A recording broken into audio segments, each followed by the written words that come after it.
शब्द विचार। व्याकरण के जिस भाग में शब्दों के भेद, अवस्था और व्युत्पत्ति का वर्णन किया जाता है उसे शब्द विचार कहा जाता है। शब्द किसे कहते हैं?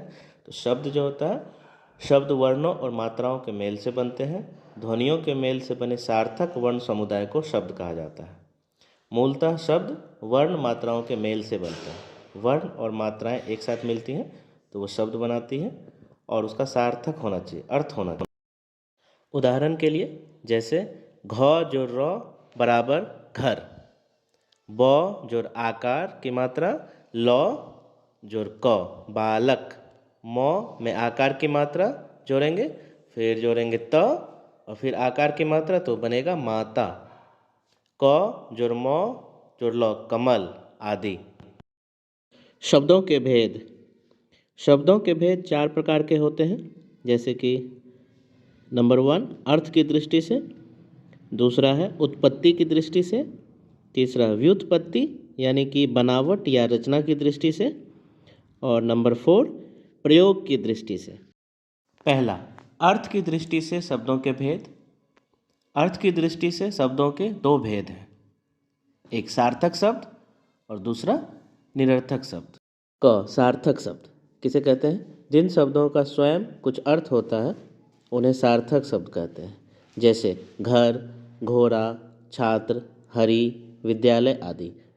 इन शब्दों को सुनकर आप समझ पा रहे हैं कि इसका क्या अर्थ है। जैसे घर से आपके मन में एक चित्र बनता है आपके घर का, घोड़ा एक जानवर का चित्र बनता है, छात्र आप स्वयं हैं, हरि से अर्थ होता है ईश्वर का, और विद्यालय जहाँ पढ़ाई करते हैं आपका स्कूल। इसीलिए ये सारे सार्थक शब्द हैं क्योंकि इनका एक अर्थ समझ में आ रहा है। निरर्थक शब्द, जिन शब्दों का अलग कोई अर्थ नहीं होता है उन्हें निरर्थक शब्द कहा जाता है, जैसे चप, लप, कट, हिट आदि। इन शब्दों को सुनकर आपके मन में कोई भी चित्र नहीं बन रहा, कुछ भी समझ में नहीं आ रहा। कितनी भी बार इन शब्दों को बोला जाए कोई भी अर्थ समझ में नहीं आएगा, इसी कारण से इसे निरर्थक शब्द कहते हैं। उत्पत्ति की दृष्टि से शब्दों के भेद। उत्पत्ति यानी स्रोत, उद्गम। तो उत्पत्ति या उद्गम की दृष्टि से शब्दों के 5 भेद हैं, तत्सम, तद्भव, देशज, विदेशज, संकर। उत्पत्ति यानी किस शब्द, कौन सा शब्द किस जगह से आया है, कौन सी भाषा से आया है, उसका स्रोत क्या है, उद्गम क्या है। इस हिसाब से इस आधार पे 5 भागों में बांटा गया है, जो है तत्सम, तद्भव, देशज, विदेशज और संकर। तत्सम, जो संस्कृत के शब्द ठीक उसी रूप से हिंदी में प्रयुक्त होते हैं उन्हें तत्सम शब्द कहा जाता है। ये भाषा के मूल शब्द हैं, जैसे रिक्त, जिह्वा, रात्रि, अग्नि, मध्य, जगत, छात्र, वृक्ष आदि। यानी ये वो शब्द हैं जो संस्कृत में प्रयुक्त होते हैं और ठीक ठीक उसी तरह हिंदी में भी प्रयोग किया जाता है। इसी कारण इन शब्दों को तत्सम शब्द कहते हैं। तद्भव शब्द, कुछ शब्द संस्कृत से रूपांतरित होकर हिंदी में प्रचलित हो गए हैं। ऐसे तत्सम के बिगड़े रूप को तद्भव शब्द कहा जाता है, जैसे आग, हाथ, खेत, दूध, कुबरा, कपूर आदि। जैसे संस्कृत के अग्नि से आग, हस्त से हाथ, क्षेत्र से खेत, दुग्ध से दूध, कुब्ज से कुबरा, कर्पूर से कपूर, ग्राम से गांव, मुकुट से मौर, मिष्टी से मिठाई, इक्षु से ईख, कपाट से किवाड़, कदली से केला, आम्र से आम, घोटक से घोड़ा, पर्यंक से पलंग, सलाका से सलाई, क्षीर से खीर, सूर्य से सूरज, पंच से पाँच, ससुर से ससुर, पंक से पांक, धरित्री से धरती, शर्करा से शक्कर, कज्जल से काजल, अम्ब से अम्मा बना है। देशज शब्द, कुछ शब्द देश के अंदर बोलचाल की भाषा से हिंदी में प्रचलित हो गए हैं। ऐसे शब्दों को देशज कहा जाता है। ये शब्द ना तो संस्कृत और ना अन्य किसी दूसरी भाषा के शब्द हैं। ये स्वयं हिंदी में आवश्यकता के अनुसार बना लिए गए हैं, जैसे लोटा, पगड़ी, चिड़िया, जूता, फुनगी, तेंदुआ, पेट, लड़का, गाड़ी आदि। विदेशज शब्द, कुछ शब्द विदेशी भाषाओं से हिंदी में मिला लिए गए हैं। ऐसे शब्दों को विदेशज कहा जाता है।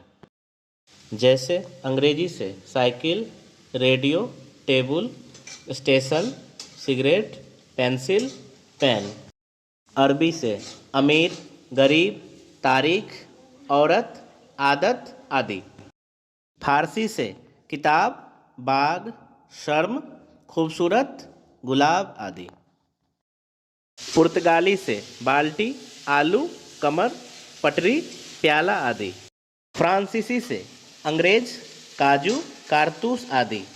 जापानी से रिक्शा। संकर शब्द। हिंदी में कुछ ऐसे शब्दों का व्यवहार किया जाता है जो दो भाषाओं के शब्दों को मिलाकर बनते हैं। इस तरह दो भाषाओं के मिश्रण से बने शब्दों को संकर शब्द कहा जाता है। जैसे ऑपरेशन कक्ष।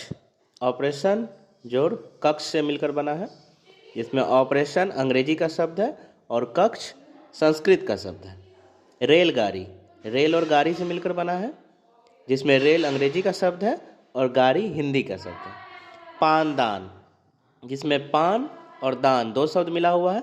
पान हिंदी का शब्द है और दान फारसी शब्द है। छायादार। छाया प्लस दार। छाया जो है संस्कृत का शब्द है और दार फारसी का शब्द है। टिकट घर। टिकट अंग्रेजी का शब्द, घर हिंदी का शब्द।